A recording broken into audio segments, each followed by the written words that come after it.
దేవుని నామానికి మహిమ కలుగునుగాక.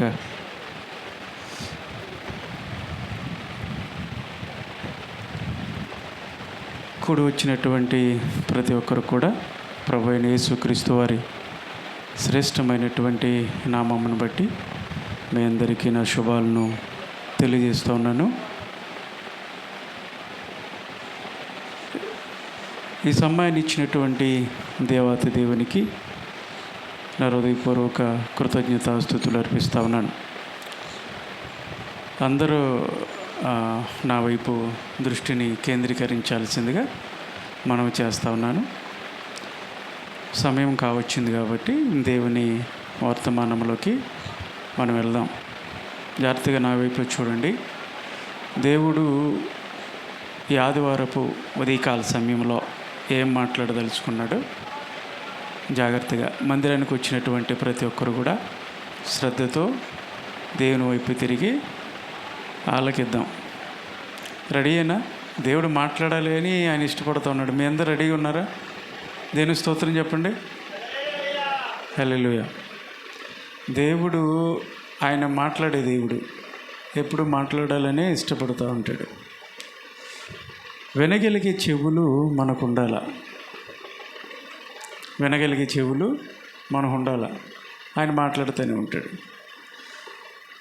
పూర్వదినాలు కాదు కానీ నా చిన్నప్పుడు ప్రతి విలేజ్లో కొంతమంది దీన్ని ఏమంటారు, శంఖం ఊదుతూ వాళ్ళు జీవన విధానాన్ని కొనసాగిస్తూ ఉంటారు. శంఖం అంటారుగా, శంఖం ఊదుతారు. ఊది వాళ్ళ ఇంటింటికి వచ్చి కొంచెం అడుక్కుంటూ ఉంటారు కదా. ఈ చిన్నప్పుడు చాలామంది వచ్చేవాళ్ళు కానీ ఇప్పుడు ఎవరు కనపడతలా, పల్లెటూరులో ఎవరు కనపడతలా. తెల్లవారంగానే పొద్దున్నుంచి వస్తానే ఉండేవాళ్ళు. అయితే ఇప్పుడు ఎవరు కనపడతలేదు ఇంకా వాళ్ళు. అయితే అందులో ఈ శంఖం ఊదేటువంటి వాళ్ళు ఒక వ్యక్తి, మా చిన్నప్పుడు ఒక ఆయన వచ్చేవాడు. ఆయన ఇలా నామాలు పెట్టుకొని సంచి వేసుకొని ఆ శంఖాన్ని ఊదేవాడు. ఊతే బియ్యమో ఏదన్నా ఒక రూపాయి, అప్పట్లో అంటే 10 పైసలు 5 పైసలు ఉన్నటువంటి రోజులు అవి. ఎంత వేసినా, ఒక 10 పైసలు వేసినా 20 పైసలు వేసినా తీసుకొని వెళ్ళిపోయేవాళ్ళు. వాళ్ళు శంఖాన్ని ఊది ఆయన ఆ విధంగా అడుక్కుంటూ ఉండేవాళ్ళు. ఒక దినాన ఈ శంఖం ఊదే ఆ వ్యక్తి ఒక ఊరికి వస్తూ ఉన్నాడంట. ఆ ఊరు పొలిమేరలో ఒక మోతుబారిన రైతు కుటుంబం ఉంది. ఆయన అరుగు మీద కూర్చొని ఉన్నాడు. అనుకున్నాడు, ఇవాళ పొద్దున్నే ఈయన కొంచెం మోతుబారిన రైతు, ఈయన దగ్గర కనుక నా శంఖం ఊదితే మంచి డబ్బులు ఇస్తాడు. ఈరోజు ఈయనిచ్చే ధనం నాకు సరిపోద్ది, ఇంకా ఊళ్ళో కూడా పెద్దగా వెళ్ళే పని ఉండదు అనుకున్నాడు. గవ్వకి వెళ్ళాడు. ఆయన ముందు నిలబడి ఆ శంఖాన్ని గట్టిగా ఊదుతూ ఉన్నాడు. శంఖం ఊదటం అంటే, ఆ సౌండ్ బయటికి రావటం అంటే ఆషామాష విషయం కాదు. అది నాభిలో నుండి రావాలా, అంతేనా ఆశీర్వాదం గారు? నాభిలో నుండి రావాలా, బయట ఇలా ఊదితే రాదు, గట్టిగా ఊదాల. ఆ వ్యక్తి కష్టపడి ఆయన ముందు నిలబడి ఊదుతూ ఉన్నాడు గట్టిగా. అతను అలాగా చూస్తూ ఉన్నాడు, తల ఎలా అంటూ ఉన్నాడు. ఆహా, నేను ఆ శంఖాన్ని ఊదుతుంటే చక్కగా ఆస్వాదిస్తున్నాడు, ఈయన ఆనందపడుతున్నాడు, ఇంకా ఊదుతాం అని చెప్పేసి గట్టిగా ఊదుతూ ఉన్నాడు. పావుగంట ఊదాడు, చెమటలు గారుతూ ఉన్నాయి, ఆయాసం వచ్చేస్తూ ఉంది. ఆయన అట్లాగే చూస్తూ ఉన్నాడు. సరే ఇంకొంచెం ఊదితే కొంచెం ధనం ఇస్తాడు అన్నట్టుగా ఒక అరగంట ఊదాడు. ఇక ఊదలేకపోతూ ఉన్నాడు. అలా ఊదుతూ ఉంటుంటే ఆఖరికి ఆ కూర్చున్న వ్యక్తి అన్నాడంట, బాబు, అది నువ్వు ఎంత కొరికినా అది కొరకలేవు అన్నాడంట. ఏమన్నాడు? అది శంఖాన్ని గట్టి కూర్చుంటే ఆయన కొరుకుతున్నాడు అన్నట్టు కనపడింది దీనికి. అంటే ఆ వ్యక్తి ఎలా, ఏ వ్యక్తి అయినా చెవులు వినపడతలా, చెవింటి వ్యక్తి అనమాట. ఈ వ్యక్తికి తెలియక శంఖం ఊదే వ్యక్తి గట్టి ఊదుతూ ఉన్నాడు. చెమటలు పట్టే వరకు, ఆయాసం వచ్చే వరకు. ఆ కూర్చున్న వ్యక్తికి చెవింటితనం ఉంది, అది తెలియలేదు. ఆ చెవిటితనం కలిగిన వ్యక్తి అంటున్నాడు, నువ్వెంత ఊదినా, ఎంత కొరికినా అది నలగదయ్యా, నువ్వు కొరకలేవు అన్నాడు.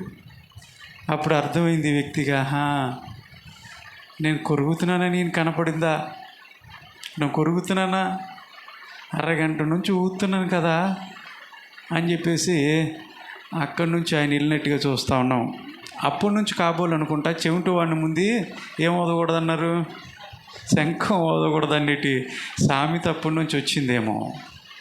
దాని విషయం ఏంటంటే, దీని నుంచి మనం తెలుసుకోవాల్సింది, దేవుడు తన స్వరాన్ని ఎప్పుడు వినిపింప చేయాలని ఆశపడతాడు. మనము ఆధ్యాత్మిక చెవిటితనాన్ని తెచ్చేసుకొని దేవుని మాటలు వినటానికి అంత శ్రద్ధ చూపించట్లా కదా. అంటే ఇక్కడ పొరపాటు ఎవరిది?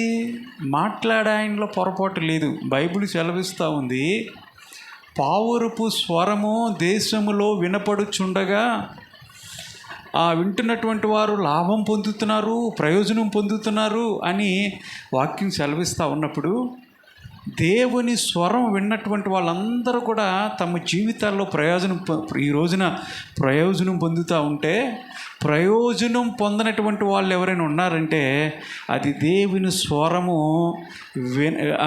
వినలేనటువంటి వాళ్ళు. అంటే దేవుడిలో లోపం లేదు, వినిపించేటువంటి వారిలో లోపం లేదు కానీ వినిపించకపోవటం వల్లనే మన జీవితాల్లో ప్రయోజనం అనేది రావట్లా. కాబట్టి దేవుని మాటలు వినాలని శ్రద్ధ కలిగి దేవుని సన్నిధిలోకి వచ్చావు. దేవుని మాట నేను నిలబెట్టే మాట, నేను కట్టే మాట, నీకు ప్రయోజనాన్ని తీసుకొచ్చే మాట కాబట్టి శ్రద్ధతో ఎటువైపు కూడా మీ ఆలోచనలు ఉండకూడదు, దేవుని వైపే కేంద్రీకరిద్దాం. బైబిల్ తెరిద్దాం. ఈ ఆదివారపు ఉదయకాల సమయంలో ప్రభువు మనతో ఏం మాట్లాడదలుచుకున్నాడో, ఏం పాఠాలు మనకి ఆయన నేర్పించాలని ఆశపడుతూ ఉన్నాడో జాగ్రత్తగా పరిశీలించినట్లయితే, ఆదికాండము 28వ అధ్యాయము 15వ వచనాన్ని ఈ దినం అంశంగా మనము ధ్యానించుకుందాం. అక్కడ ఒక మాట ఉంది, దాన్ని ధ్యానించుకుందాం. ఆదికాండము 28వ అధ్యాయము 10వ వచనం చదవమ్మా.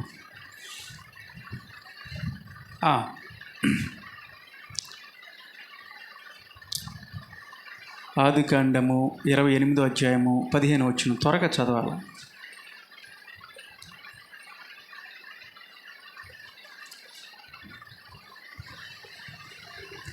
ఇదిగో నేను నీకు తోడై ఉండి నీవు వెళ్ళు ప్రతి స్థలమందు నిన్ను కాపాడుచు ఈ దేశమునకు నిన్ను మరలా రప్పించెదను నేను నీతో చెప్పినది నెరవేర్చు వరకు నిన్ను విడువనని చెప్పగా దేవుని స్తోత్రం చెప్తాం. నేను నీతో చెప్పినది నెరవేర్చు వరకు నిన్ను విడువను. ఎంత గొప్ప వాగ్దానం అండి ఇది. ఎవరు ఈ మాట చెప్పారు? దేవాతి దేవుడు యాకోబుతో చెప్తున్నటువంటి మాట. యాకోబు, నేను నీకు తోడై ఉంటాను, నువ్వు వెళ్ళేటువంటి ఆ స్థలమందు నిన్ను కాపాడుచు మరలా తిరిగి ఈ దేశమునికి నిన్ను రప్పిస్తాను అని చక్కటి వాగ్దానం ఇస్తూ, నేను చెప్పినటువంటి ఈ సంగతులు ఏవైతే ఉన్నాయో అవి నెరవేర్చే వరకు కూడా నేను నిన్ను విడువను. మన దేవుడు విడిచే దేవుడు కాదు, ఆయన మనల్ని పట్టుకునేటువంటి దేవుడు. దేవుని స్తోత్రం కలుగును గాక. హల్లెలూయా. నేను నిన్ను విడువను అన్నటువంటి వాగ్దానాన్ని యాకోబుకి ఆ దినాన దేవుడు వాగ్దానం ఇచ్చినట్లుగా మనం చూస్తూ ఉన్నాం. యాకోబు యొక్క జీవితాన్ని మనం పరిశీలించినప్పుడు, అప్పటి వరకు తల్లి చాటున బ్రతికినటువంటి వ్యక్తి, స్వతహా అతని యొక్క జీవితాన్ని కొనసాగించినట్లుగా మనం చూడలేదు, కానీ చాలా అల్లారు ముద్దుగా పెరిగినటువంటి వ్యక్తి. అలాంటి జీవితాన్ని కొనసాగించినటువంటి ఆ వ్యక్తి ఒక రోజున అనుకోకుండా అక్కడి నుంచి ఆ ప్రాంతాన్ని విడిచి, తల్లిదండ్రులను విడిచి బయటికి రావాల్సినటువంటి పరిస్థితి వచ్చింది. ఎందుకంటే అన్న ఒకవైపున తమ్ముడు కనపడితే చంపేద్దామని చూస్తూ ఉన్నాడు. ఆ విషయం అంతా మీకు తెలుసు. అక్కడి నుంచి బయలుదేరి ఒంటరిగా యాకోబు ప్రయాణాన్ని కొనసాగిస్తున్నటువంటి ఆ దినము, బెర్షెబా నుంచి హారాన్ వరకు ప్రయాణమయ్యి కొనసాగిస్తూ ఉన్నప్పుడు మధ్యలో చీకటి పడిపోయింది. ఇక ఆ రాత్రి ప్రయాణాన్ని కొనసాగించలేననుకున్నాడు. అక్కడ ఉన్నటువంటి ఒక ప్రాంతాన్ని తీసుకొని అక్కడ ఒక రాయి ఉంటే ఆ రాయిని తలగడగా చేసుకొని ఆ సపోర్టుగా చేసుకొని పడుకున్నాడు యాకోబు. ఆ రాత్రి కాలసం చిమ్మ చీకటి, ఒంటరిగా ఒక్కడే ఉన్నాడు. ఒంటరితనంలో అనేకమైనటువంటి ప్రశ్నలు యాకోబు మదిలో మెదులుతూ ఉన్నాయి. తదుపరి నా జీవితం ఏంటి? ఏ వైపుకి నేను కొనసాగించాలి? ఎలాంటి ప్రయత్నాలు చేయాలి? ఏంటి అసలు నా జీవితం అని ఒంటరితనంలో తను ఎదుర్కొంటున్నటువంటి ప్రశ్నలు, అనేకమైనటువంటి ప్రశ్నలతో ఆ రాత్రి పడుకున్నాడు. ఎవరు లేరు, దిక్కు దశలేనటువంటి పరిస్థితి. అందరూ పనివారులతో ఉన్నటువంటి వ్యక్తి. అప్పటి వరకు కూడా చుట్టూ పనివాళ్ళే, ఇతను పని చేయాల్సినటువంటి అవసరం లేదు. ఇస్సాకుకు ఉన్నటువంటి కుమారుల్లో ఒకడైనటువంటి కుమారుడు యాకోబు. ఏశావు పెద్దోడు, రెండోవాడు చిన్నోడు యాకోబు. చాలామంది పనివారు ఉన్నారు. ఇస్సాకు ధనవంతుడు. అలాంటి పరిస్థితుల్లో ఈ రోజున అందరూ లేరు, తల్లిదండ్రులు లేరు, పనివారు లేరు, ఎవరు లేరు, ఒంటరిగా మిగిలిపోయాడు యాకోబు. అలాంటి పరిస్థితుల్లో పడుకున్నప్పుడు ఆ రాత్రికాల సమయంలో ప్రభు స్వప్నాన్ని చూశాడు. పడుకొని నిద్రలోకి వెళ్ళినప్పుడు ప్రభు ఒక స్వప్నాన్ని యాకోబుకి కలుగు చేసినట్లు చూస్తూ ఉన్నాం. భూమి నుంచి ఆకాశం వరకు ఒక పెద్ద నిచ్చెన వేసినట్లుగా ఆయన ఆ స్వప్నంలో కనపడుతూ ఉంది. దేవదూతలు పైనుంచి కిందకి, కింద నుంచి పైకి ఎక్కుతూ దిగుతూ ఉన్నారు. ఆ పైన ఆ ఆకాశమునికి అంటినటువంటి ఆ కొన, ఆ చివరి కొన, ఆ నిచ్చెన ఏదైతే ఉందో దానిపై నుంచి ఒక స్వరం వినపడుతూ ఉంది యాకోబుకి. అది దేవుని స్వరము. ఆయన మాట్లాడుతున్నాడు, యాకోబు, నేను నీకు తోడై ఉంటాను. నీ వెళ్ళే ప్రతి స్థలములో నిన్ను కాపాడుచు తిరిగి మళ్ళీ ఈ దేశమునికి నేను ఎక్కడి నుంచి నువ్వు బయలుదేరి వెళ్తున్నావో, ఏ దేశాన్ని విడిచి నువ్వు బయటికి వెళ్తున్నావో మళ్ళీ తిరిగి నేను నిన్ను ఇక్కడికి రప్పిస్తాను. నేను చెప్పినటువంటి ఈ సంగతులు నెరవేర్చే వరకు కూడా నేను నిన్ను విడువను అని చక్కటి వాగ్దానాన్ని యాకోబుకి ఆ రోజున ఆ స్వప్న ముందు దేవుడు మాట్లాడుతూ ఉన్నాడు. లేచాడు. ఇది మరొకటి కాదు, ఇది దేవుని యొక్క సన్నిధే, ఇది దేవుని యొక్క గవిని అని, పరలోకపు గవిని అని గమనించి యాకోబు ఆ తలగడక చేసుకున్నటువంటి ఆ రాయిని మీద నూనె పోసి అభిషేకించి దానికి బేతేలు అని పేరు పెట్టాడు. దేవుని స్తోత్రం కలుగునుగాక. బేతేలు అని పేరు పెట్టి అక్కడి నుంచి తన ప్రయాణాన్ని కొనసాగించాడు. జాగ్రత్తగా గమనించినట్లే ప్రియులారా, యాకోబు 127 సంవత్సరాలు తన జీవిత ప్రస్థానంలో అక్కడి నుంచి వెళ్ళినటువంటి ఆ ప్రాంతానికి లాబాను దగ్గరికి వెళ్ళి అతను మ్యారేజ్ చేసుకొని బిడ్డలు పుట్టారు. అలాంటి పరిస్థితుల్లో 127 సంవత్సరాలు అతను బ్రతికితే 127 సంవత్సరాలు అనేకమైనటువంటి శ్రమలు పొందాడు యాకోబు. అనేకమైనటువంటి సవాళ్ళు వచ్చినాయి, అనేకమైనటువంటి ఒడిదుడుకులు వచ్చినాయి, అనేకమైనటువంటి అవమానాలు, నిందలను ఆయన భరించినట్లుగా మనం చూస్తూ ఉన్నాం లేఖనాల్లో. సొంత కుటుంబస్తుల నుంచే, ఆ కుమారుల నుంచే, కొడుకుల నుంచే కొన్ని శ్రమలు వస్తే దానివల్ల అనేకమైనటువంటి అవమానాలు యాకోబు పొందాడు. వాటన్నిటిలో నుంచి తను ధైర్యముతో ముందుకు అడుగులు వేసి తన ప్రయాణాన్ని కొనసాగించాడు. అంటే కారణం ఏంటి తెలుసా? ఆ రోజున దేవుడు చేసినటువంటి వాగ్దానం, నీకు నేను తోడై ఉంటా, నేను నిన్ను విడువను అన్నటువంటి మాట. యాకోబుకు తోడై ఉన్నటువంటి దేవుడు తన జీవితం ఎప్పుడు కూడా స్ట్రైట్గా వెళ్ళలేదు. ఎలాంటి ఒడిదుడుకులు లేకోకుండా వెళ్ళలేదు. చాలా ఒడిదుడుకులు, అప్ అండ్ డౌన్స్ అనేవి యాకోబు జీవితాల్లో వచ్చినాయి. అయినప్పటికీ కూడా దేవుడు ఇచ్చినటువంటి వాగ్దానాన్ని చేతబట్టి ఆయన మాట ఇచ్చాడు, ఆయన వాక్కుని ఇచ్చాడు, తన వాగ్దానాన్ని ఇచ్చాడు.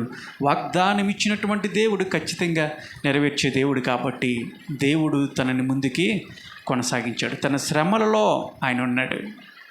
నేను నిన్ను విడువను.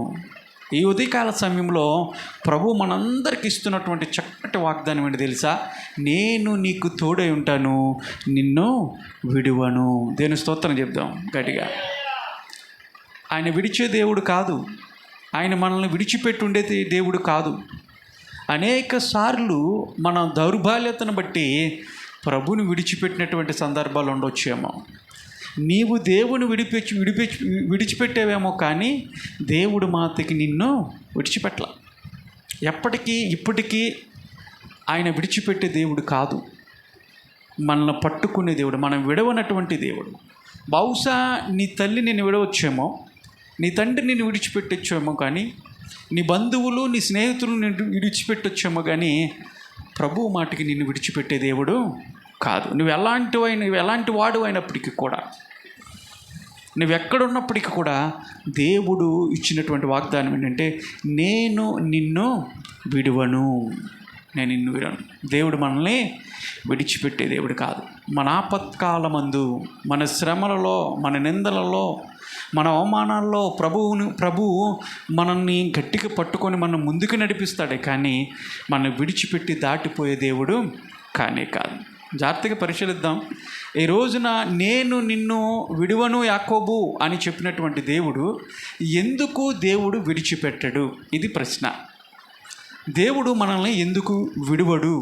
కారణం ఏంటి అని ఆలోచిస్తే 3 కారణాలు, 3 విషయాలని బైబిల్ గ్రంథంలో నుంచి మీ ముందుకు తీసుకొచ్చి నా వర్తమానాన్ని ముగింపులోకి తీసుకొస్తాను. మొదటిగా చూద్దాం, దేవుడు మనల్ని ఎందుకు విడువడు, విడిచిపెట్టుకోకుండా ఎందుకు ఉంటాడైనా అని గనక మనం ఆలోచన కలిగితే, ద్వితీయోపదేశకాండము 4వ అధ్యాయము చూడండి.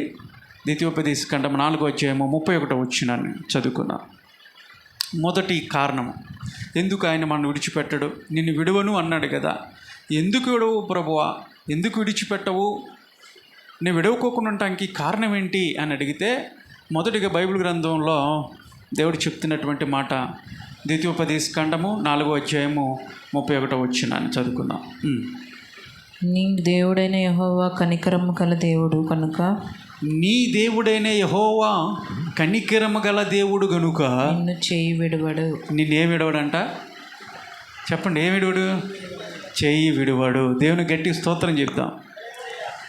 ఆయన కనికరం గల దేవుడు గనుక ఆయన మన చెయ్యి విడువడు. కనికరము, ఆయన కనికరపడే దేవుడు, మన మీద కనికరము చూపిస్తున్నటువంటి దేవుడు, ఆయన జాలు చూపిస్తున్నటువంటి దేవుడు. ఆయన కనికరము మన మీద ఉంది కాబట్టే ఆయన మన చేయిని విడవడంట. ఆయన విడిచిపెట్టే దేవుడు కాదు. కనికరము. పాపము చేసినటువంటి మనము, పాపానికి బందీలైనటువంటి మనము, ప్రభువును విడిచిపెట్టి తిరుగుతున్నటువంటి మనము, వాస్తవానికి ప్రభువు చేర్చుకోవటానికి ఇష్టపడతాడంటే ఇష్టపడు. ఆయన పాపులను చేర్చుకునేటువంటి దేవుడు కాదు. అంటే పాపాన్ని అసహించుకునేటువంటి దేవుడు, పాపాన్ని దగ్గరికి తీసుకునేటువంటి దేవుడు కాదు. అది మనం చేస్తున్నటువంటి పాపము, మనం చేస్తున్నటువంటి దోషములు, అతిక్రమములు, వాటి వల్ల దేవుని యొక్క కోపము, ఆయన ఉగ్రత మన మీదకి రావాలి. అయితే దేవుని యొక్క కనికరము మన మీద ఉంది కాబట్టి దేవుడు మన మీద ఆ ఉగ్రతను చూపించుకోకుండా అణిచివేసుకొని ఉన్నాడు ఆయన. కారణం ఏంటంటే ఆయన కనికరము, ఆయన జాలి. యెరూషలేము నుంచి యెరికోకి వెళుతున్నటువంటి ఒక సమరయుడు, బైబిల్ గ్రంథంలో మనం చూసుకున్నట్లయితే దొంగల చేతిలో కొట్టి కొరప్రాణంతో పడిపోయాడు దారి పక్కన. అక్కడ ఒక యాజకుడు వచ్చాడు, ఫస్ట్ చూశాడు. జాలిపడ్డా? జాలిపడలా.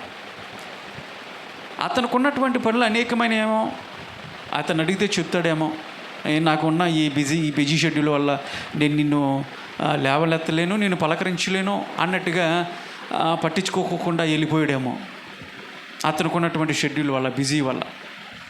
రెండోది, దేవుని యొక్క ఆ ప్రత్యక్ష గుడారం యొక్క ఆ వస్తువులు ఏవైతే మోసేవాళ్ళు ఉన్నారో, లేవీయుడు వచ్చాడు. ఒక ఆయన దేవుని సామాగ్రిని మోసేటువంటి లేవీయుడు ఆ ప్రాంతం నుంచి వెళ్ళాడు. చూశాడు, పడి ఉన్నటువంటి సమరయుని చూశాడు.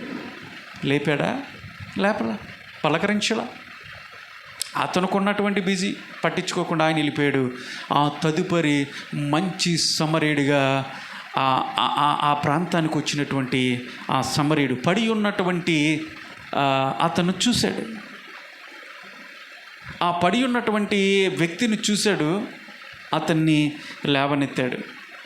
పడి ఉన్నటువంటి వ్యక్తి ఒక యూదుడు. అంటే పరిసయ్యులకి సమరయులకి యూదులకి శత్రుత్వం ఉంది. వాళ్ళిద్దరికి పడదో, శత్రుత్వం కలగజేసుకుందో యూదులు. అంటరాని వారుగా, తక్కువ వారుగా సమరయులను చూసేవాళ్ళు. కానీ ఆ రోజు పడిపోయినటువంటి ఒక యూదుణ్ణి ఎవరు పట్టించుకోకపోతే, శత్రువు అని కూడా చూడకోకుండా సమరయుడు అతనిని లేపి అతను పలకరించి అతని గాయాలు కట్టినట్టుగా మనం చూస్తాం. అతని మీద జాలి చూపాడు. అలాంటి జాలి కనికరము అని పిలుస్తూ ఉన్నప్పుడు దేవుడు అలాంటి కనికరమును మన మీద చూపించాడు. కనికరము అంటే గ్రీకు భాషలో, బైబిళ్ళు పాత నిబంధన అంతా హిబ్రూ భాషలో రాశారు. కొత్త నిబంధన ఏ భాషలో రాశారంటే గ్రీకు భాషలో రాశారు. తెలుగులో కనికరము అని ఉంది, కానీ గ్రీకు భాషలో ప్రేగులు తరుక్కుపోవుట అని అర్థం అంట. ఏంటి? ప్రేగులు తరుక్కుపోవుట.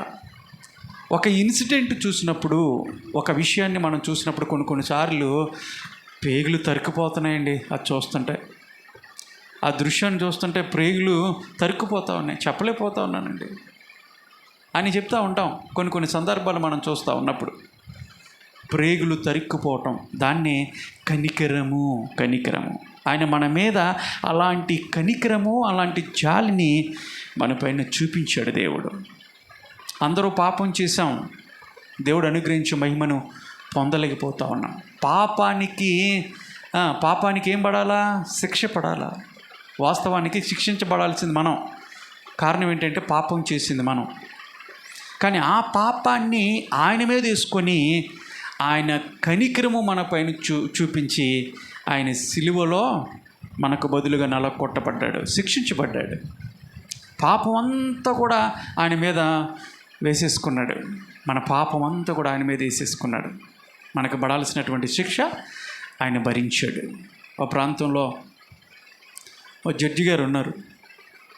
జడ్జి గారికి ఒకటే కూతురు. జడ్జి గారు అంటే తెలుసుగా, కోర్టులో జడ్జిలు. ఆయన చెప్పిందే ఫైనల్. జడ్జి గారు చెప్పిందే ఫైనల్ అన్నమాట. జడ్జిమెంట్లు, తీర్పులు ఇస్తూ ఉంటారు. ఆయనకున్నటువంటి ఒక కూతురు డ్రైవింగ్ నేర్చుకుంటా ఉంది, కారు నేర్చుకుంటా ఉంది.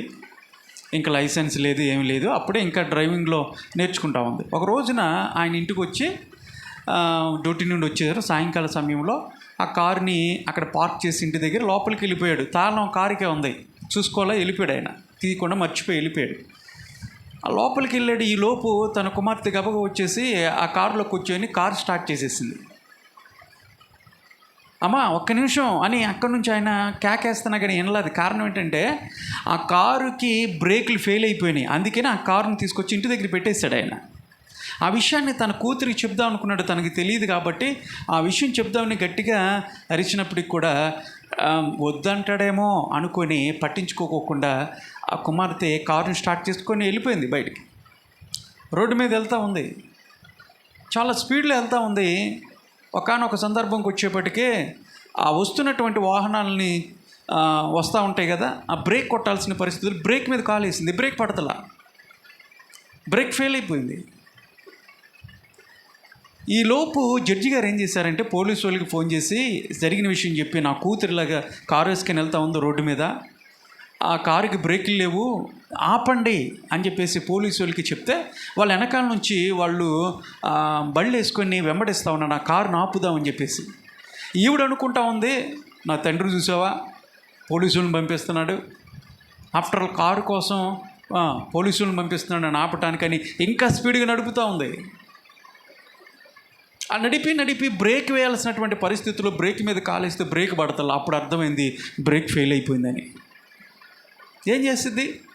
వెళ్తా ఆ కారును ఆఫ్ చేయడానికి చాలా ప్రయత్నాలు జరిగినాయి. ఒక వ్యక్తిని డాష్ కొట్టింది, అతని కాలు ఇరిగిపోయినాయి. చివరికి ఒక చెట్టుకి ఢీ కొట్టి ఆ కారు అక్కడ ఆగిపోయింది. సరే, ఈవిడికైతే ప్రాణాలతో బయటపడింది. ఇప్పుడు ఏం చేశారు? కేసు పెట్టారు. జడ్జి గారి ముందు తన కూతురిని తీసుకొచ్చి అటెండ్ చేశారు. ఇప్పుడు అనేక మందికి జడ్జిమెంట్ ఇచ్చినటువంటి ఆ జడ్జి గారు ఈ రోజున తన సొంత కూతురికి జడ్జిమెంట్ ఇవ్వాల్సినటువంటి పరిస్థితి వచ్చింది. అల్లారు ముద్దుగా పెంచుకున్నటువంటి ఒకానొక కుమార్తె, చాలా ముద్దుగా పెంచుకున్నాడు. అందరికీ తీర్పిచ్చినప్పుడు ఇతని కళ్ళలో నీళ్ళు రాలేదు. కానీ ఈ రోజున తన కూతురికి జడ్జిమెంట్ ఇవ్వాల్సినటువంటి పరిస్థితి వచ్చినప్పుడు కళ్ళల్లో కొంత కన్నీళ్ళు చెమ్మ కనపడుతూ ఉంది. అందరు చూస్తూ ఉన్నారు ఆతృతతో. జడ్జి గారు తన కూతురికి ఏమిస్తాడో తీర్పు చూద్దాం అని ఆసక్తి చూస్తూ ఉంటుంటే జడ్జి గారు తీర్పు ఇచ్చారు. బ్రేకులు లేని బండి తోలినందుకు ఇంత ఇంత ఇంత డబ్బులు కట్టాలని పెనాల్టీ ఒకటి వేశాడు. ఆ మధ్యలో ఒక వ్యక్తిని ఢీ కొట్టి యాక్సిడెంట్ చేసి అతని కాలు ఎరగటానికి కారణమైంది కాబట్టి ఒక 50 కొరడా దెబ్బలు కొట్టాలి, పనిష్మెంట్ ఇవ్వాలా, డబ్బులు ఇవ్వాలా, పెద్ద అమౌంట్ పెట్టాడు, పెద్ద అమౌంట్ జరిమానా కట్టాలన్నాడు, ఒక 50 కొరడా దెబ్బలు తను శిక్షించాలి అని ఇచ్చేప్పటికే అందరు ఆశ్చర్యపోయారు. ఈయన జడ్జి గారు ఫాదరేనండి, తండ్రినా, కూతురికి 50 కొరడా దెబ్బలు కొట్టమని చెప్పేసి అంటా ఉన్నాడు. ఆ పిల్ల ఆడపిల్ల ఎలా తట్టుకుంటుంది? ఏంటి అలాంటి జడ్జిమెంట్ ఇచ్చాడని అందరూ అనుకుంటూ ఉన్నారు. సొంత కూతురు కూడా అదే అనుకుంటా ఉంది. మా డాడీ మంచోడు కాదు, కూతురు నన్ను కూడా చూడకోకుండా నన్ను కొట్టిస్తాడా అని తండ్రి మీద చాలా కోపం పెంచుకుంది. తీసుకెళ్లారు. ఆ కొట్టాల్సినటువంటి సమయం ఆ బండ్రోతు వచ్చాడు, కొరడాతో కొట్టే బండ్రోతు వచ్చాడు. గబగబా ఒక చోటకి తీసుకెళ్ళి ఒక ప్రాంతానికి తీసుకెళ్లారు. ఈలోపు జడ్జి గారు తను ఉన్నటువంటి ఆ స్థానం నుంచి, జడ్జిమెంట్ ఇచ్చేటువంటి ఆ స్థానం నుంచి గబగబా కిందకు వచ్చేసి తను డ్రెస్సు మార్చుకునేటువంటి రూమ్లోకి వెళ్ళి తన కోట్ ఏదైతే ఉందో జడ్జిమెంట్ ఇచ్చేటప్పుడు జడ్జి గారు వేసుకునే కోట్ తీసి అక్కడ తగిలిచ్చి మామూలుగా నార్మల్ బట్టలు వేసుకొని వెళ్ళి తన కూతురు కట్టాల్సినటువంటి జరిమానా చెక్కు రాసేసి ఆయన జరిమానా కూతురుకు బదులుగా ఆ జరిమానా చెక్ ఇచ్చేశాడు. ఆ తదుపరి కూతుర్ని కొట్టాల్సినటువంటి ఆ ప్రాంతానికి వెళ్ళాడు. ఆ బండ్రోత్ వచ్చాడు, కొరడా తీసుకున్నాడు. ఇప్పుడు 50 కొరడా దెబ్బలు కొట్టాలా, శిక్ష విధించబడాలా అంటూ ఉన్నారు. మరి జడ్జి గారి కుమార్తె, ఇతని చేతులు రాట్లా కొడటానికి, కానీ కొట్టాలి, శిక్షించాలి, అతనే శిక్షించేది. ఏం చేయాలి తెలియక కళ్ళు మూసుకొని కొరడా పైకి ఎత్తేసి ఫాట్ను కొడతా ఉన్నాడు. ఈ లోపల చుట్టూ ఉన్నటువంటి వాళ్ళందరూ కూడా ఒరే ఆపరా అని పెద్ద పెద్ద కేకలేస్తూ ఉన్నారు. కానీ అతన్ని ఎవరిని పట్టించుకోకుండా 50 కొరడా దెబ్బలు కొట్టేవారు కూడా కళ్ళు మూసుకొని కొట్టేశాడు. కళ్ళు తెరిసే లోపు అక్కడ ఎవరున్నారు తెలుసా? జడ్జి గారు ఉన్నారు. ఆ కూతురికి దెబ్బ తగలకుండా అటు ఇటు గబక్కున ఒక్క కొరడా దెబ్బ ఇలా కొట్టంగానే ఆ కూతురి మీద వచ్చేసి కూతురిని కౌగిలించుకొని అలా పట్టేసుకున్నాడు. ఆ 50 కొరడా దెబ్బలు జడ్జి గారి మీద పడిపోయినాయి.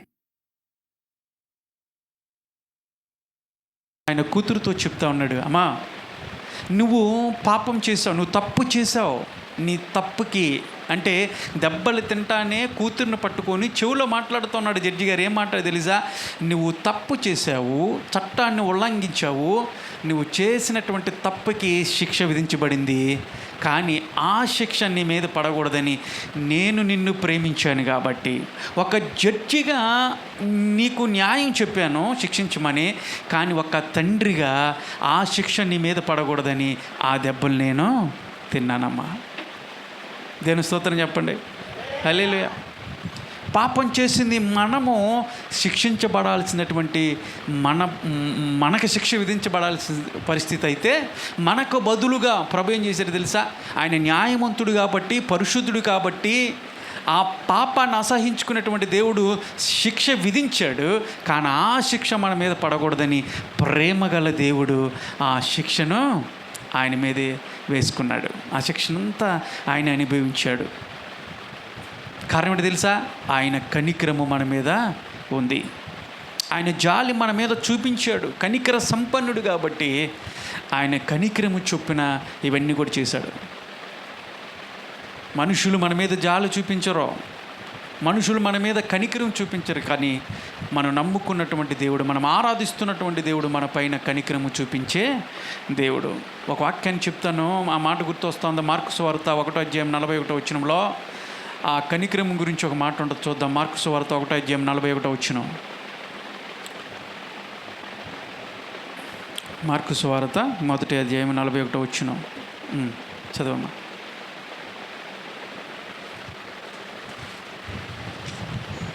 ఆయనతో చెప్పి ఆయనను వేడుకొనగా ఆయన కనికరపడి చెయ్యి చాపి వానిని ముట్టి నాకిష్టమే నీవు శుద్ధుడు కమ్మని వానితో చెప్పాను. ఏముంది అక్కడ? ఆయన కనికరము కదా, ఆయన కనికరము గల దేవుడు కాబట్టి ఆయన కనికరపడి చేయి చాపి వానిని ముట్టి. ఎవరు వాడు అని ఉంది, వాణిని అని ఉంది. ఎవరు వాడు అంటే ఒక కుష్ఠరోగి. పూర్వదినాల్లో ఆ కుష్ఠరోగం వచ్చినప్పుడు, ఆ లెప్రసీ వచ్చినప్పుడు ఊరు బయట పెట్టేవాళ్ళు. ఎందుకంటే అది అంటువ్యాధిగా పరిగణించేవాళ్ళు కాబట్టి అతనితో ఉంటే ఆ రోగం మిగతా వాళ్ళకు కూడా సంక్రమించిద్దని చెప్పేసి ఆ వ్యక్తిని ఊరు బయట పెట్టేవాళ్ళు, దగ్గరికి రానిచ్చేవాళ్ళు కాదు. అది తగ్గినాకే లోపలికి రావాలా. అలాంటి కుష్ఠరోగం కలిగినటువంటి వ్యక్తి ప్రభు దగ్గరికి వచ్చాడు. ప్రభు దగ్గరికి వచ్చి నిలబెట్టినప్పుడు, ప్రభా నీకు ఇష్టమైతే నన్ను స్వస్థపరచు ప్రభా, నన్ను స్వస్థపరచవని అడిగినప్పుడు అతని పైన ప్రభు ఏం చూపించాడంట? కనికరం చూపించాడు. మన దేవుడు జాలి గల దేవుడు కాబట్టి, కనికరం గల దేవుడు కాబట్టి అందరూ అప్పటి వరకు అసహించుకున్నటువంటి ఆ వ్యక్తిని, సమాజంలోనికే రానివ్వటానికి ఇష్టపడినటువంటి ఒక వ్యక్తిని, ఆ వ్యక్తి పైన కనికరము చూపించి దేవుడు చేయి చాపి వానిని ముట్టి అని ఉంది అక్కడ. వానిని ముట్టి అంటే ఇక్కడ మనం గమనించాడు ప్రియులారా, కుష్ఠరోగం పోయిన తర్వాత దేవుడు అతన్ని ముట్టాడా, లేదంటే కుష్ఠరోగం ఉన్నప్పుడే ముట్టాడా? చెప్పండి. కుష్ఠరోగం ఉన్నప్పుడే ముట్టాడు. దేవుని స్తోత్రం కలుగును గాక. కుష్ఠరోగం ఉన్నప్పుడే వెళ్ళి అతను ముట్టాడు. నేను అనుకుంటాను అప్పుడే తనకున్నటువంటి వ్యాధి సగం పోయి ఉంటుంది. యేసుప్రభు ఎప్పుడైతే ఆ కుష్ఠరోగం కలిగినటువంటి వ్యక్తిని ముట్టాడో అతనుకున్నటువంటి ఆ కుష్ఠరోగం అప్పుడే సగం పోయి ఉంటుంది. అంటే కారణం ఏంటంటే అతను ఆదరణ పొందాడు. అప్పుడు ఎవరు కూడా అతన్ని సరిగ్గా పలకరించలా, ఎవరు కూడా అతన్ని తిన్నావా లేదా అనేది అడిగినటువంటి వాళ్ళు లేరు. ఆదరణ కరువైపోయింది. మనసులో నెమ్మది లేదు, శాంతి లేదు, సమాధానం లేనటువంటి పరిస్థితుల్లో ఆదరణతో ప్రభు ఎప్పుడైతే ఆ కుష్ఠరోగం కలిగినటువంటి వ్యక్తి మీద చేయి వేశాడో, ముట్టాడో, ఆ వ్యక్తికి గొప్ప ఆదరణ లభించి ఉంటుంది. ఆహా అయ్యా నీ స్పర్శ ఎంత బాగుందయ్యా, ఎవరు కూడా ఇప్పుడు వరకు నన్ను ముట్టలేదయ్యా, నన్ను ఎవ్వరు కూడా పలకరించలేదయ్యా. అలాంటి పరిస్థితుల్లో ప్రభువు ముట్టాడు. ముట్టిన తర్వాత అతన్నే నాకు ఇష్టమే నువ్వు శుద్ధుడు కమ్మని ప్రభు పలికాడు. కారణం ఏంటంటే కనికరము కలిగినటువంటి దేవుడు. ఆయన కనికరము మన పైన ఉంది కాబట్టే ఆయన మనల్ని విడువడు. యాకోబు నేను నిన్ను విడువను అని ప్రభువు చెప్పాడంటే, ఈ రోజున ప్రభువు మనల్ని ఎందుకు విడువడు అంటే మొదటి కారణం ఏంటి తెలుసా? ఆయన కనికరము కలిగినటువంటి దేవుడు కాబట్టి మనల్ని ఎప్పుడు కూడా విడువడు. ఆయన విడిచే దేవుడు కాదు. రెండవ మాట కూడా మనం చదువుకుందాం. సామెతలు రాసినటువంటి గ్రంథము, సామెతలు 17:17 కూడా మాట ఉంది. ఆ మాట కూడా చదువుకుందాం. సామెతలు 17:17 దేవుడు ఎందుకు విడవడు అన్న మాటని మనం ధ్యానించుకుంటా ఉన్నాం. 17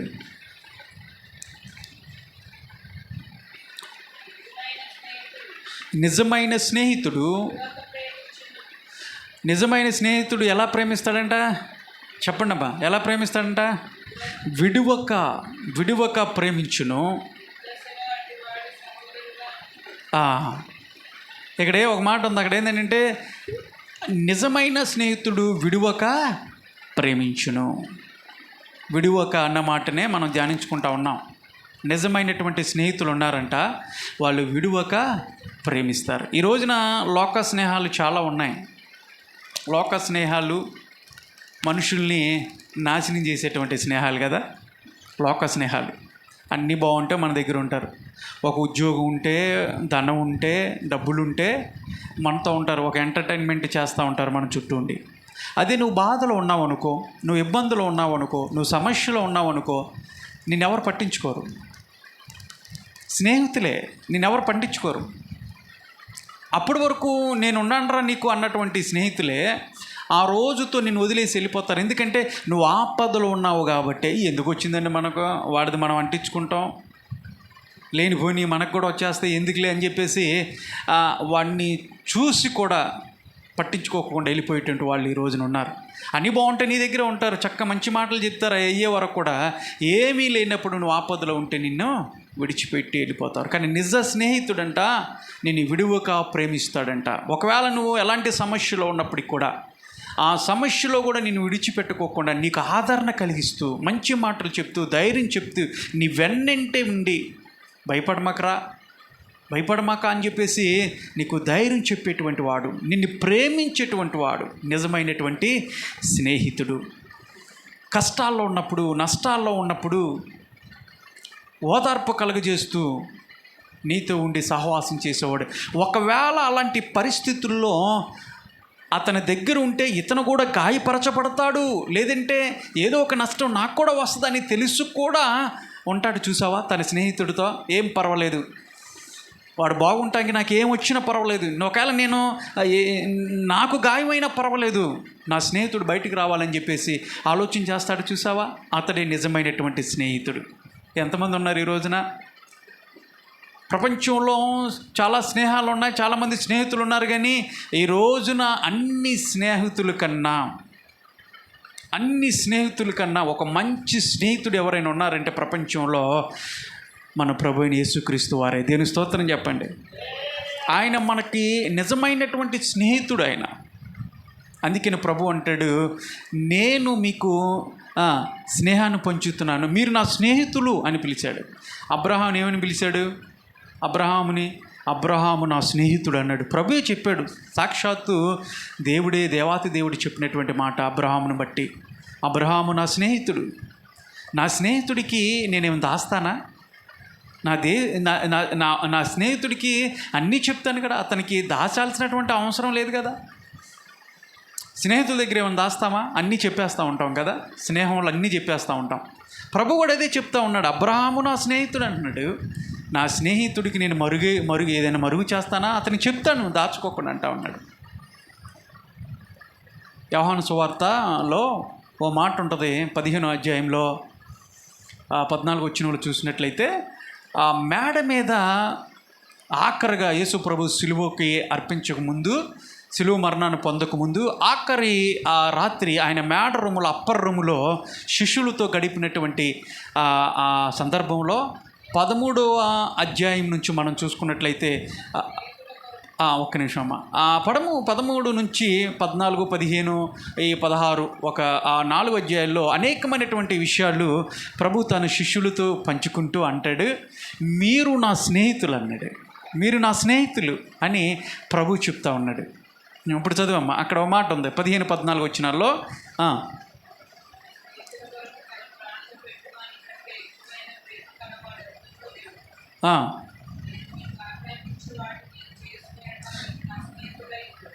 నేను మీకు ఆజ్ఞాపించినటువంటి వాటిని మీరు చేసిన ఎడల మీరు నాకేమవుతారు? స్నేహితులై ఉంటారు అన్నాడు. దేవుడు స్నేహాన్ని పంచుతున్నాడు. ఫస్ట్ ఆయనే స్నేహాన్ని ఇస్తూ ఉన్నాడు మనకి. మనం దేవునికి స్నేహాన్ని ఇవ్వటం కాదు, ఫస్ట్ ఆయనే స్నేహాన్ని పంచుతూ ఉన్నాడు. ఆయనే పిలుస్తూ ఉన్నాడు, మీరు నా స్నేహితులు అని చెప్పేసి. శిష్యులతో అంటూ ఉన్నాడు, మీరు నా స్నేహితులు. యజమానుడు దాసుడికి అన్ని విషయాలు చెప్పడు కదా. ఒక పనివాడు పనిచేస్తూ ఉన్నప్పుడు యజమానుడు అన్ని విషయాలు చెప్తాడా దాసుడికి? పనివాడికి చెప్పడం. యజమానుడే, దాసుడే. అయితే ఎవరు చెప్తారంటే స్నేహితుడైతేనే చెప్తాడు అన్ని విషయాలు అని ప్రభు చెప్తా ఉంటాడు. మీరు నా స్నేహితులు కాబట్టి మీ దగ్గర ఏం దాచను, అన్నీ చెప్తాను నేను మీకు అని ప్రభు చెప్తూ ఆ స్నేహాన్ని వ్యక్తపరుస్తూ, ఆ స్నేహాన్ని మీరు పొందాలంటే మీరు ఒకటి చేయాలి. ఒక కండిషన్ పెట్టాడు దేవుడు. ఏంటో తెలుసా? ఎవరైతే నా ఆజ్ఞలను గైకుంటారో వారే నా స్నేహితులని పిలువబడతారు. చూసారా కండిషను? ఎవరు పడతారు దేవునికి స్నేహితులు కాదు. స్నేహాన్ని ఇచ్చేసాడని చెప్పేసి ఎట్లా పడితే అట్లా ప్రవర్తించడానికి లేదు ఆయన దగ్గర. నువ్వు ఎప్పుడు దేవునికి స్నేహితుడిగా ఉంటావు. ఆయన నా స్నేహితుడు అని చెప్పేసి ఆయన పిలుస్తూ ఉన్నప్పుడు మనం ఎప్పుడు దేవునికి స్నేహితులు అవుతాం తెలుసా? ఆయన ఆజ్ఞలను మనము గైకొన్నప్పుడు మాత్రమే. ఏంటి ఆజ్ఞలు? ఏం ఆజ్ఞలు చెప్పాడు? మోషేకి కొండ మీద సినాయి పర్వతం మీద ఎన్ని ఆజ్ఞలు ఇచ్చారు? ఎన్ని పలకలు ఇచ్చాడు? 2 పలకలు ఇచ్చాడు. 2 పలకల మీద 10 ఆజ్ఞలు రాశారు. మొదటి పలక మీద 4 ఆజ్ఞలు ఏంటో మొదటి పలక మీద ఉన్నాయి. మిగతా 6 ఆజ్ఞలు రెండో పలక మీద ఉన్నాయి. మొత్తం 10 ఆజ్ఞలు. దేవుని గురించినటువంటి విషయాలన్నీ కూడా ఆయన ఏ విధంగా ప్రేమించాలో అవన్నీ మొదటి పలక మీద 4 ఆజ్ఞలు ఉంటే, మనుషులను ఏ విధంగా ప్రేమించాలో ఒక వ్యక్తి, మనుషుల పట్ల ఎలాంటి స్వభావం కలిగి ఉండాలి, ఇతరులు మనం ఏ విధంగా సహోదర భావం కలిగి ఉండాలో వాటన్నిటిని కూడా 6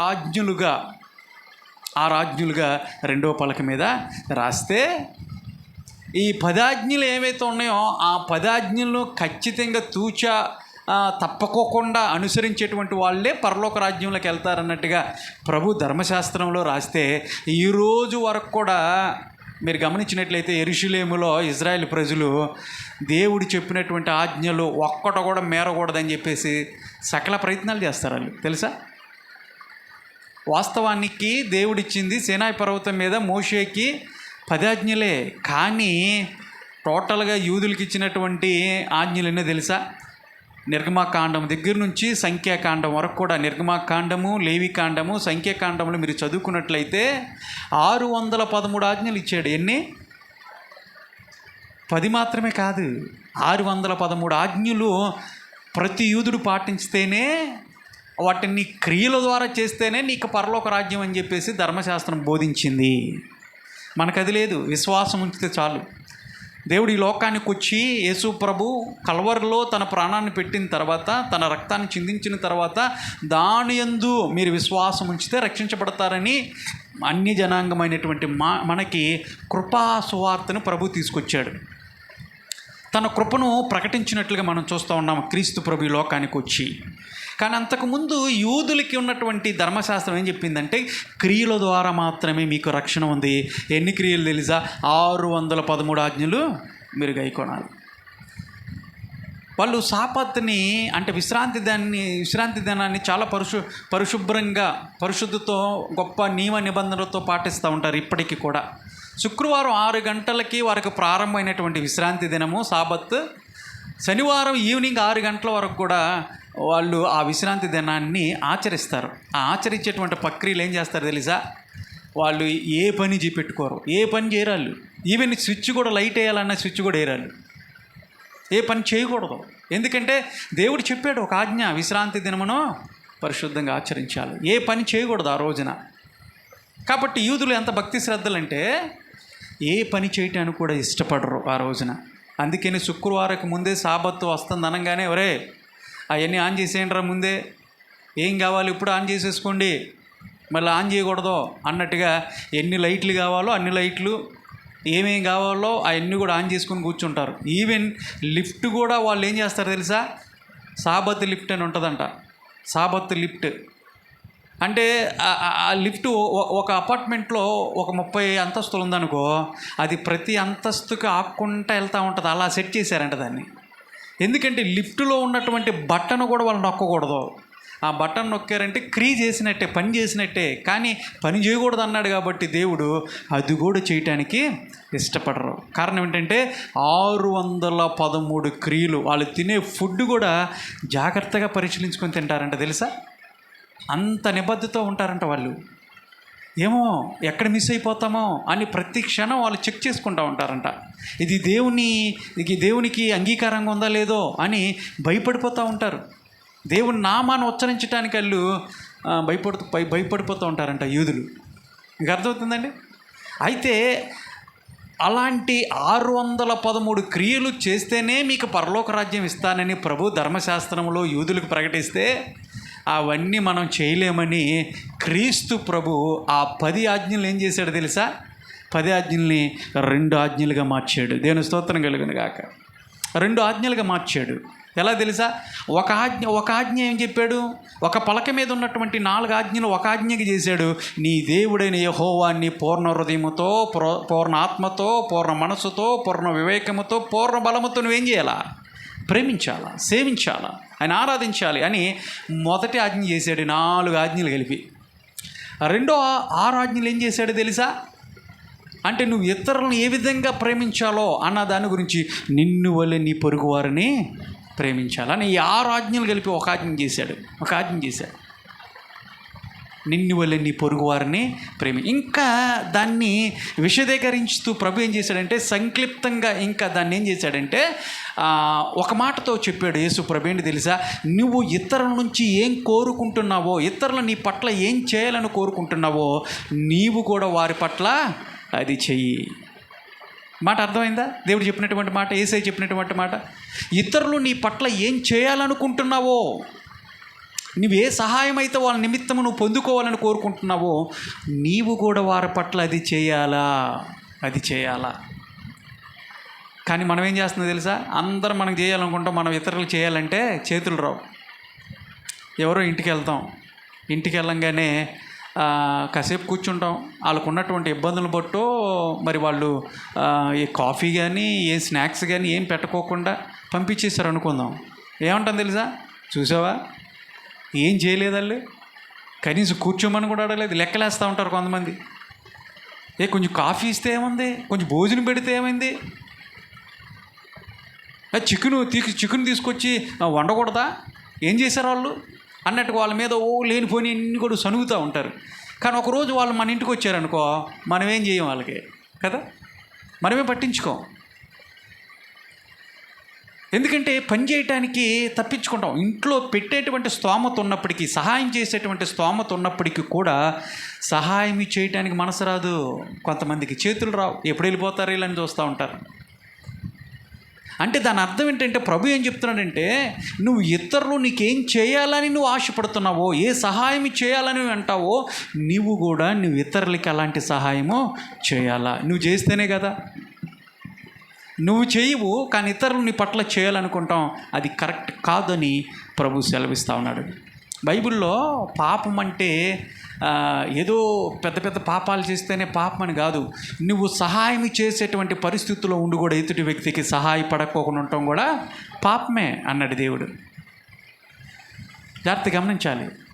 నీకుంది స్తోమత, సహాయం చేయగల పరిస్థితులు ఉన్నప్పుడు ఖచ్చితంగా నువ్వు ఇతరులను ప్రేమించాలి. ఇతరుల పట్ల దేవుడిచ్చినటువంటి ఆజ్ఞను ఖచ్చితంగా పాటించాలి, సహాయం చేయాలి. సహాయం చేసేటువంటి పరిస్థితులను ఉన్నప్పుడు సహాయం చేయాలి. నిజమైనటువంటి స్నేహితుడు ఖచ్చితంగా సహాయం చేస్తాడు, ఆపదలో ఆదుకుంటాడు. ఒకసారి ఒక యుద్ధం జరుగుతూ ఉంది. ఆ యుద్ధంలో యుద్ధం ముమ్మరంగా ఉంది. తన స్నేహితుడు బుల్లెట్ దెబ్బకి ఒక చోట పడిపోయాడు. ఆ బుల్లెట్ వర్షం అంటారు కదా, తుపాకీలో బుల్లెట్ గుండ్లు వర్షం అంటారు. అంటే ఒక గుంపుగా సైనికులు ఒక చోటకే వచ్చి ఆ గన్స్ ఏవైతే ఉన్నాయో వాటిని ఆన్ చేసి కురిపిస్తూ ఉన్నప్పుడు ఇంత కూడా ఖాళీ లేకోకుండా బుల్లెట్లు వెళ్ళిపోతూ ఉంటాయి.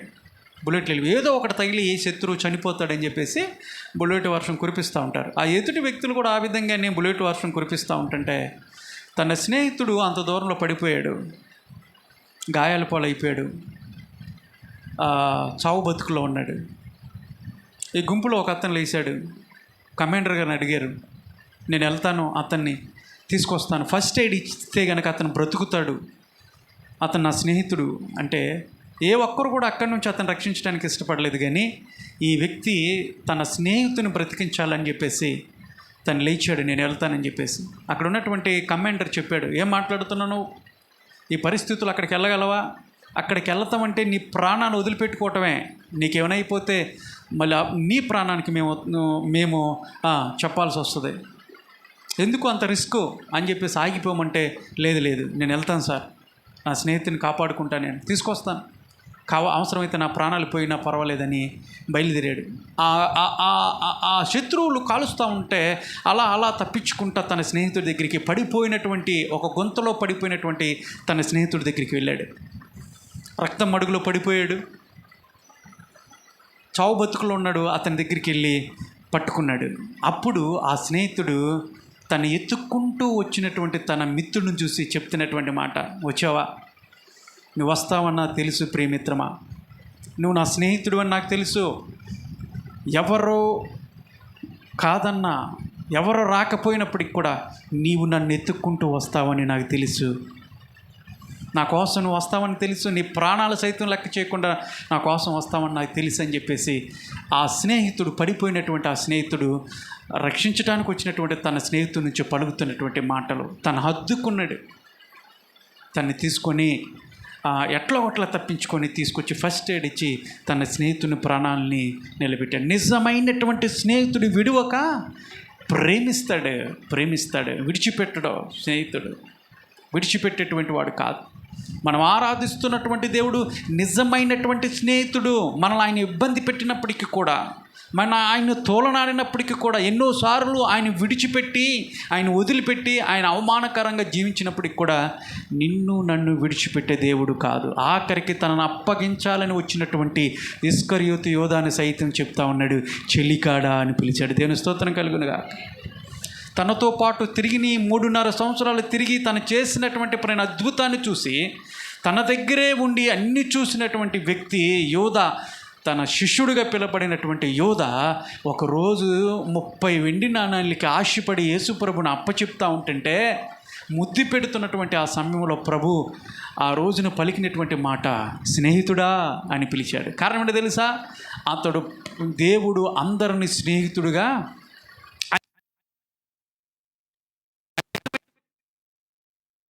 ఆయన మనం విడిచిపెట్టే దేవుడు కాబట్టి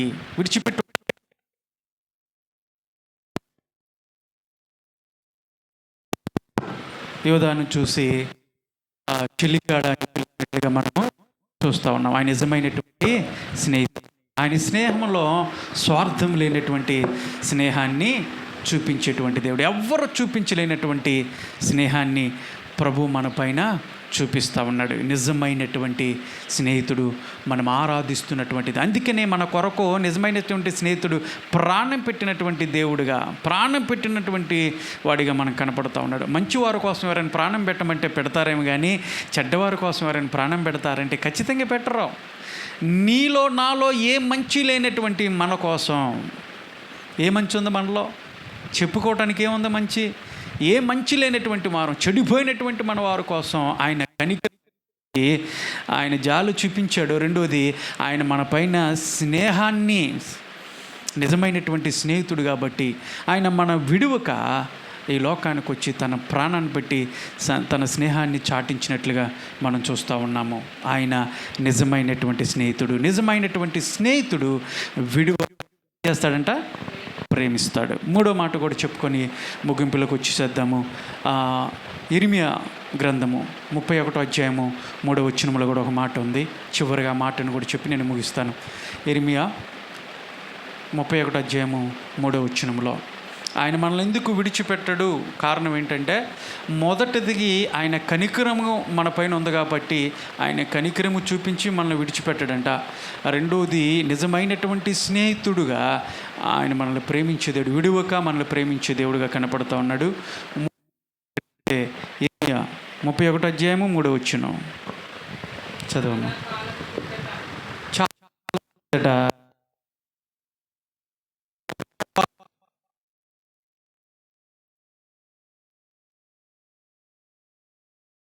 శాశ్వతమైన ప్రేమతో నేను నిన్ను ప్రేమిస్తున్నాను గనుక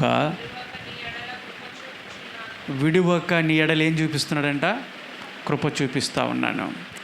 శాశ్వత కాలము, ఒకసారి ఆ మాట చదవమ్మా. శాశ్వత కాలము,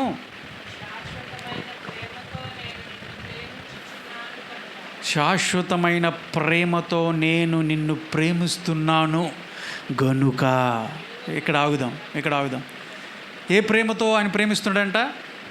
శాశ్వతమైనటువంటి ప్రేమతో ఆయన ప్రేమిస్తూ ఉన్నాడు. అంటే ఆయన ప్రేమ స్వార్థం లేనటువంటి ప్రేమ. ఆయన ప్రేమ మధ్యలో నిన్ను వదిలిపెట్టి వెళ్ళేటువంటి ప్రేమ కాదు. అది ఏవేవో కారణాల వల్ల నిన్ను వదిలిపెట్టేసి నీ కర్మ ఏదో నువ్వు పడు అని చెప్పేసి నిన్ను వదిలిపెట్టి వెళ్ళే ప్రేమ కాదు. అది మధ్యలో ఆగిపోయే ప్రేమ కాదు. అక్కడ ఉన్నటువంటి మాట శాశ్వతమైనటువంటి ప్రేమతో. ఆయన ప్రేమ గల దేవుడు. ఆయన కనికరం గల దేవుడు. అందుకని చెప్తున్నాడు, ఆయన ప్రేమ ఎలాంటిదంటే శాశ్వతమైనటువంటి ప్రేమ, స్వార్థము లేనటువంటి ప్రేమ, నిస్వార్థమైనటువంటి ప్రేమతో ప్రభు మనల్ని ప్రేమిస్తూ ఉన్నాడు. ఈ లోకంలో చాలా ప్రేమలు ఉన్నాయి. ఆ ప్రేమలన్నీ కూడా ఏవేవో ఆశించి ప్రేమిస్తూ ఉంటారేమో, కానీ దేవుని ప్రేమ మనల్ని ఆశించే ప్రేమ కాదు. నువ్వు అది ఇస్తే నేను ప్రేమిస్తా, ఇది ఇస్తే నిన్ను ప్రేమిస్తా అని లోక ప్రేమలు ఉండొచ్చేమో. ఒక వ్యక్తి ఒక ప్రాంతంలో మంచి బెంజ్ కారు వేసుకుని వచ్చాడంట. 2 చేతుల నిండా ఉంగరాలు ఉన్నాయి, మెడలో మంచి ఉంగరం, మంచి ఇది వేసాడు, బంగారపు తాడు ఒకటి వేసాడు, మంచి కోట్ వేసాడు, షూటు బూట్ వేసుకున్నాడు. ఆ ప్రాంతంలో మంచి కారు వేసుకుని దిగాడు. ఒక అమ్మాయి చూసింది, అబ్బాయి ఎంత బాగున్నాడో, ఏంటి బాగుంది, అతను వేసుకున్నటువంటి ఆకారం ఏదైతే ఉందో, ఆ బంగారం, విలువైనటువంటి బట్టలు, కారు, అంటే మంచి ధనవంతుడై ఉంటాడు ఇతను పట్టుకుంటే చాలా మనకు అనుకుంది, గబగ వెళ్ళిపోయింది. ఐ లవ్ యూ అండి అంది. ఏముంది, చూడంగానే ఐ లవ్ యూ అండి అది. అరే ఇప్పుడే కదా లవ్ ఎట్ ఫస్ట్ సైట్ అన్నట్టుగా ఇప్పుడే కదా చూసిందంటే, అవునండి మిమ్మల్ని చూడంగానే ఎందుకో మిమ్మల్నే ప్రేమించమని నా మనసు తహతహలాడుతూ ఉంది, అందుకని చెప్తున్నాను ఐ లవ్ యూ అండి అని చెప్పేసి.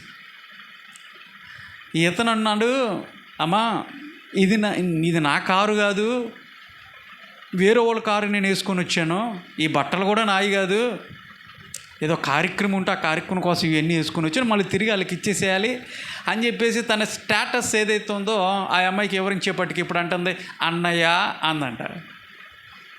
అన్నయ్య గారు ఏమనుకోమాకండి, గవిక్కిన నేను ఎవరో వ్యక్తి అనుకొని నేను చెప్పేశానని చెప్పేసి ఇప్పుడు ఏం చేసింది, మాట మార్చేసింది. అంటే దేన్ని బట్టి ప్రేమించింది, తనకున్నటువంటి ఆస్తుపాస్తుని బట్టి, తనకున్నటువంటి స్టేటస్ని బట్టి ఈ రోజున ప్రేమిస్తూ ఉంటారేమో, కానీ నా యేసయ్య ప్రేమ అలాంటిది కాదు.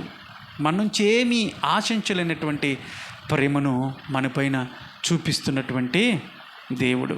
ఏ మంచి లేనటువంటి వారిని మనల్ని ప్రేమిస్తూ ఉన్నాడు. ఆయన ప్రేమను మనం ఎరిగినటువంటి వారమై ఉండాలి. దేవుడు అంటాడు, అందరికన్నా నీవు నన్ను ప్రేమించాలి. బైబిల్ సెలవిస్తూ ఉంది, నీ తల్లిని ప్రేమించమని దేవుడు చెప్పట్లా, నీ తండ్రిని ప్రేమించమని వద్దని చెప్పేసి బైబిల్ సెలవిస్తలేదు.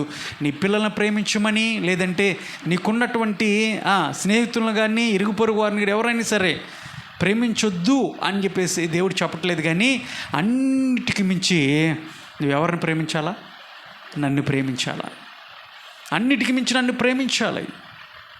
ఆ తదుపరి ఎవరినైనా నువ్వు ప్రేమించాలి అన్నట్టుగా ప్రభు చెప్తా ఉన్నాడు. అంతేగాని కొంతమంది అంటూ ఉంటారు మతోన్మాదులు, ఇక చూడండి తల్లిదండ్రులు ప్రేమించొద్దు అంటున్నాడు, పిల్లల్ని ప్రేమించొద్దు అంటున్నాడు అని చెప్తూ ఉంటారు. ప్రేమించమని దేవుడు చెప్పలేదు. దాని అర్థం ఏంటంటే వారందరికన్నా మించినటువంటి ప్రేమ నా పట్ల నువ్వు చూపించాలా, అంతకు మించినటువంటి ప్రేమ. యేసు ప్రభు చనిపోయి ఆయన సమాధిని గెలిచి పునరుద్ధానుడైన తర్వాత 40 రోజులు శిష్యులు కనపడ్డాడు. ఇంచుమించు ఒక 500 మంది కనపడ్డాడు.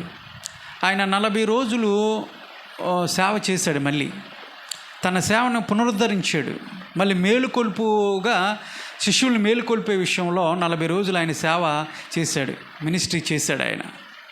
ఆ సమయంలో యేసుప్రభు చనిపోయాడని చెప్పేసి శిష్యులే, పేతురు మళ్ళీ వెనక్కి వెళ్ళిపోయాడు, చేపలు పెడతా, నేను చేపలు పట్టేసుకుంటా, మళ్ళీ ఇంకా ప్రభు లేడు కదా, ఇంకేంటి, ఇంకా మళ్ళీ ఇంకేం చేస్తాం మనం, ప్రభు లేనప్పుడు మనం ఏం చేస్తాం, కాబట్టి నేను నా పాత జీవితాన్ని వెళ్ళిపోతాను, ఇంకా నేను చేపలు పట్టుకుంటాను, వెళ్ళిపోతానని చెప్పేసి మళ్ళీ తిరిగి వెనక్కి వెళ్తూ ఉన్నప్పుడు తనతో ఉన్నటువంటి తక్కినటువంటి శిష్యులు కూడా మేము కూడా ఏం చేస్తాను, వెళ్తానంటే మేము కూడా వస్తామని చెప్పేసి వాళ్ళు కూడా సముద్రంలోకి వెళ్ళి చేపలు పడుతూ ఉంటుంటే యేసు ప్రభు వాడి దగ్గరికి వెళ్ళినట్టుగా మనం లేఖనంలో చూస్తూ ఉంటాం.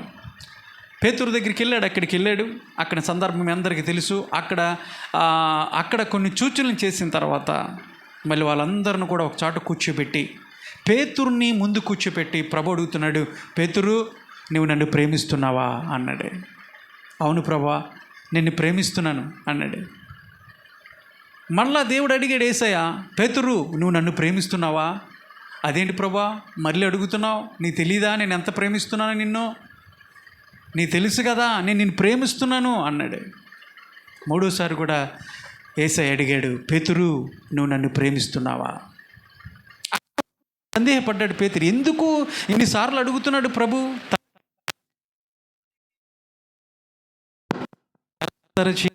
ఏ మాట పలుకుతూ ఉన్నాడు, ప్రేమించావా అని అడుగుతూ ఉన్నాడు అని కొంచెం వ్యసనపడ్డాడు పేతురు. వాస్తవంగా తెలుగులో ట్రాన్స్లేషన్లో పేతురు నన్ను ప్రేమించావని ప్రభు అడుగు ఉన్నాడేమో, కానీ గ్రీకు భాషలో ఏం రాశారంటే అగాపే అని రాశారండి.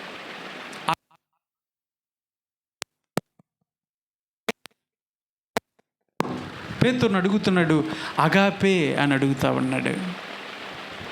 ఆయన గ్రీకు భాషలో ఉన్నటువంటి మాట ఏంటంటే ఫీలియో అన్నటువంటి మాట ఉంటుందంట. ఫీలియో అంటే, అవును ప్రభువా, నేను నిన్ను ప్రేమిస్తున్నాను,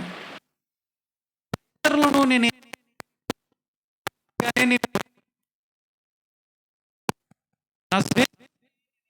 ప్రేమిస్తున్నాను.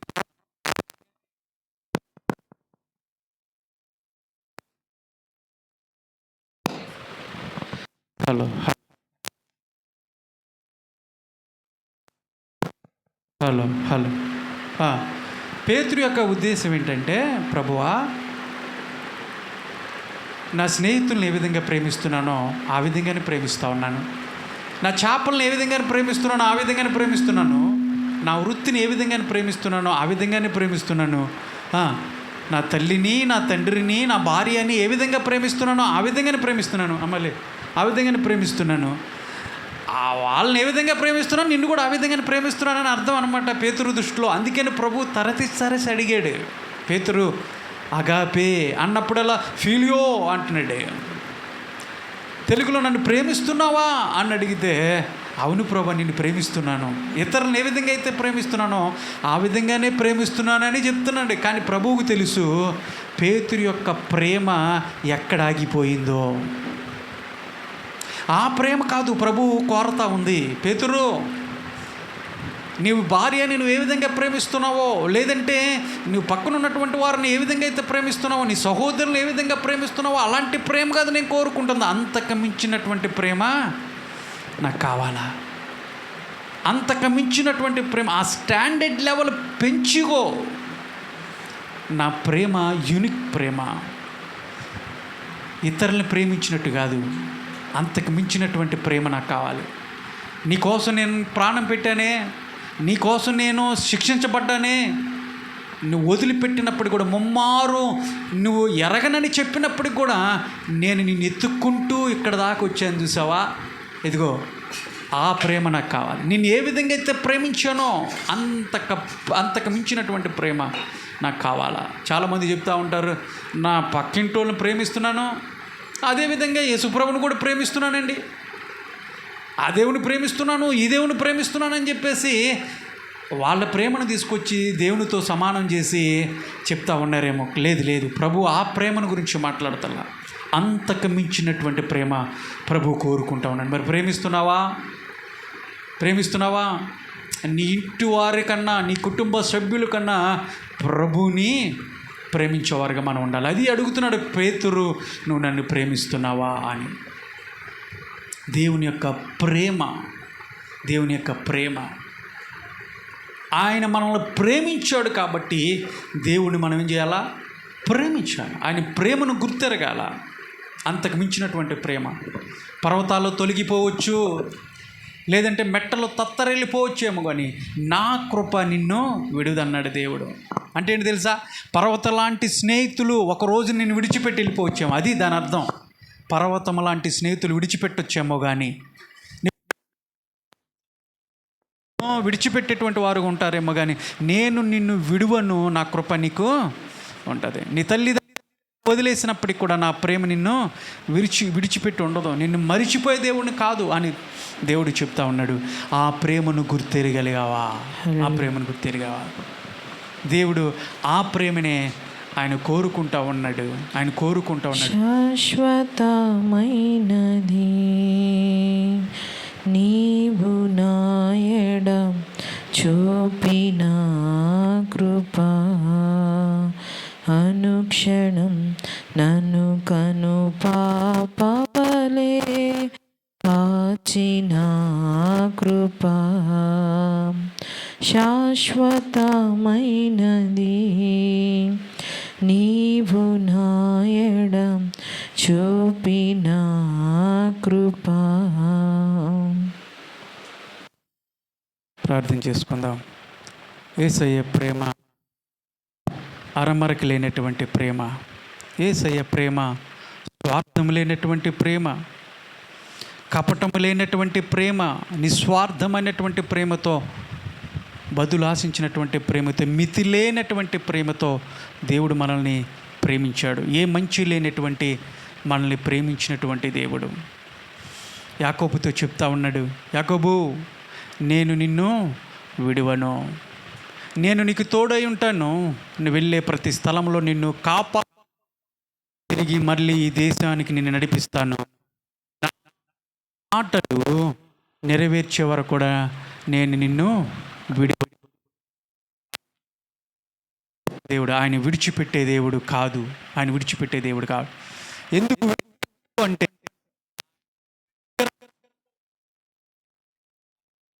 రెండో అని ఉంది. శాశ్వతమైనటువంటి ఒక ఆయన ప్రేమను మనం తలపోచుకుందాం. ఆయన ప్రేమను ఒక్కసారి తలపోసుకొని ఆయన ఆరాధిస్తాం. కళ్ళు మూసుకోండి, ప్రార్థన చేసుకుందాం. కళ్ళు మూసుకోండి, ప్రార్థన చేసుకుందాం. ఆప్ చేయం.